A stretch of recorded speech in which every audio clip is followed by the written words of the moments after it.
Let's be honest, gentlemen. Sometimes our aim isn't quite as precise as we'd like to believe. We stand before the porcelain altar, confident in our abilities, yet the aftermath often tells a different story. Dribbles, trails, and yes, the dreaded splashback. These are the unfortunate hallmarks of a less than perfect performance. But this isn't just about aesthetics, gentlemen. This is about hygiene.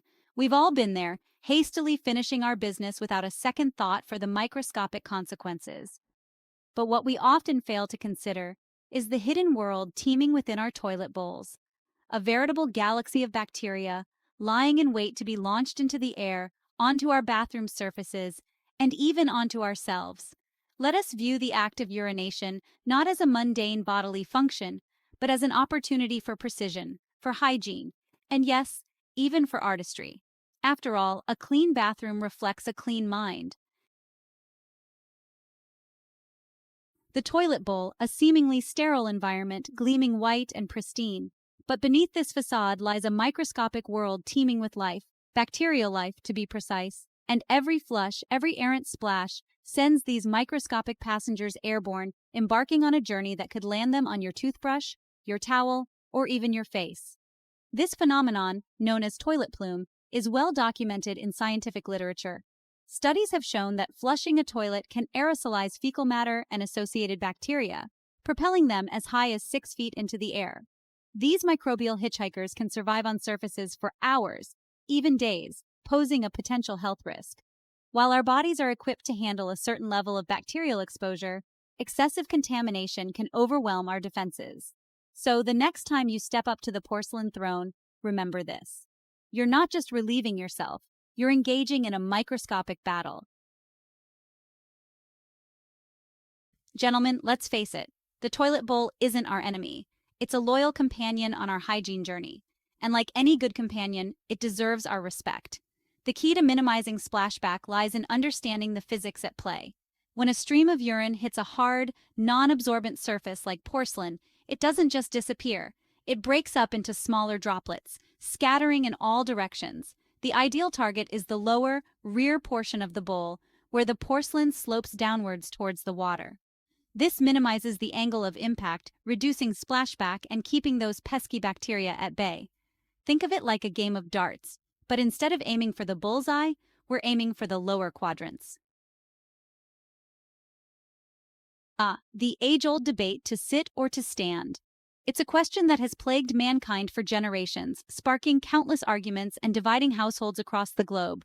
But what if I told you that science might have the answer? Studies have shown that sitting down while urinating can significantly reduce splashback.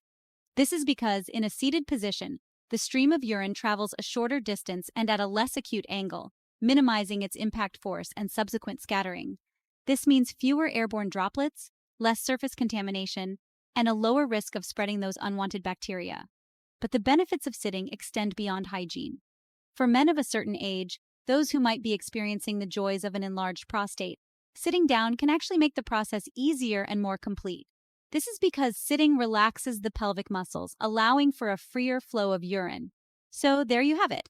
Sitting down, it's cleaner, it's healthier, and it might just save you from an embarrassing wet spot on your trousers. Section 5, Global Habits. A world of peeing practices. The act of urination, while universal, is subject to a fascinating array of cultural norms and personal preferences. A quick glance across the globe reveals a surprising diversity in peeing practices, with some countries embracing the sit, while others remain steadfastly devoted to the stand. In Germany, for instance, the practice of Sitzpinkeln, or sitting down to pee, is widely encouraged, with many public restrooms featuring signs reminding men to adopt the seated position.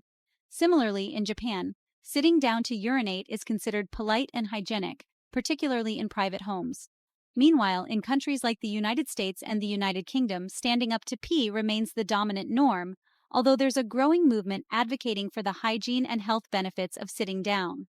This shift in perspective is being driven by a combination of factors, including increased awareness of hygiene issues and a growing aging population.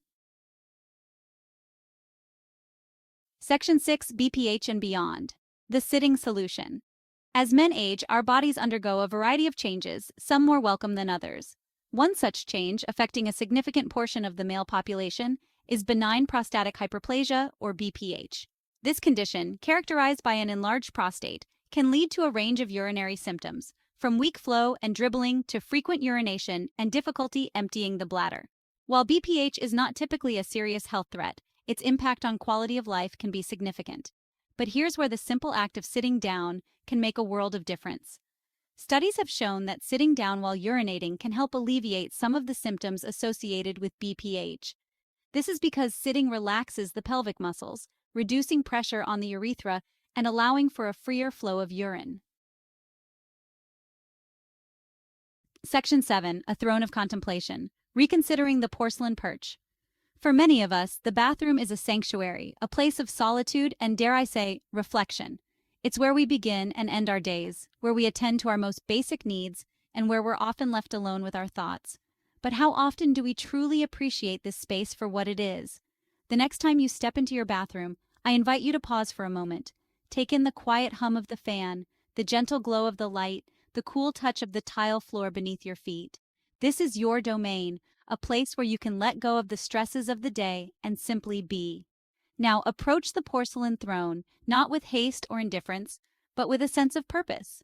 Lower yourself onto the seat, taking a moment to adjust your posture to find your center. Section 8.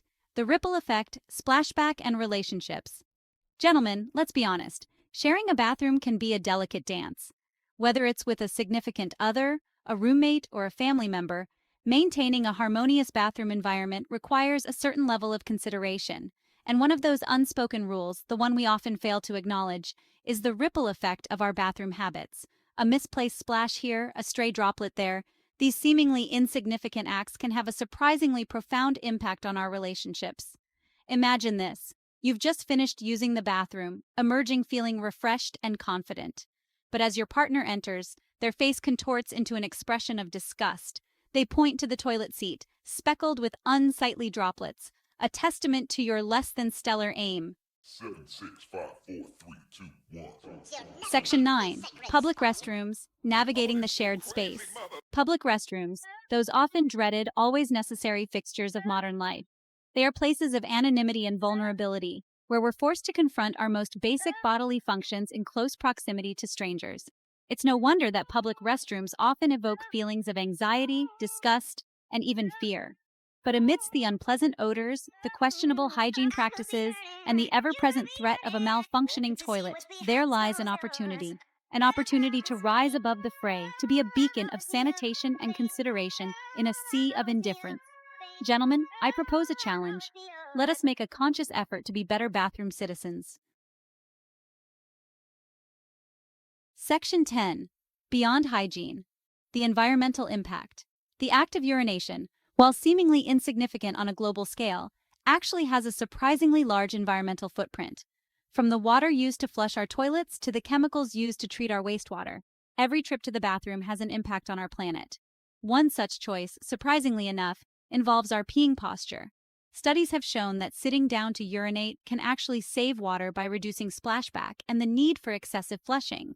This might seem like a small change, but when adopted by millions of people, it can add up to significant water savings. In addition to conserving water, sitting down can also reduce the amount of urine that ends up on bathroom floors and surfaces. Section 11. A call to action. Embrace the sit. Gentlemen, we've embarked on a journey, a deep dive into the often overlooked world of bathroom hygiene. We've explored the science of splashback, the cultural norms surrounding urination, and the surprising health and environmental benefits of sitting down. Now it's time to put this knowledge into action. I urge you, dear readers, to embrace the sit. Make it your new normal, your go-to posture for all your porcelain-related endeavors. It's a small change that can